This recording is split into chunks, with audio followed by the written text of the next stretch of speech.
আমার ডাল একটুও পছন্দ না, কিন্তু এইভাবে ডাল রান্না করে খেয়ে আমি ডালের প্রেমে পড়ে গেছি।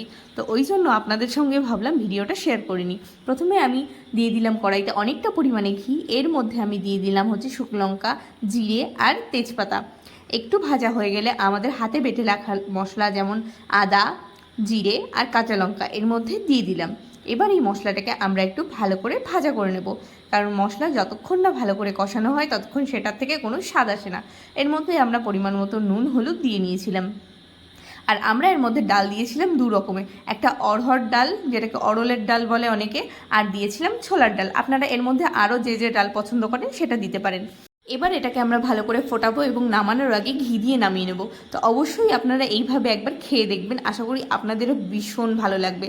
তো আমাদের তো ভীষণ ভালো লেগেছিল। তো আজকের ভিডিওটা এখানেই শেষ করে দিচ্ছি। ভালো লাগলে লাইক সাবস্ক্রাইব করে দেবেন। তো টাটা সকলকে আজকের মতো।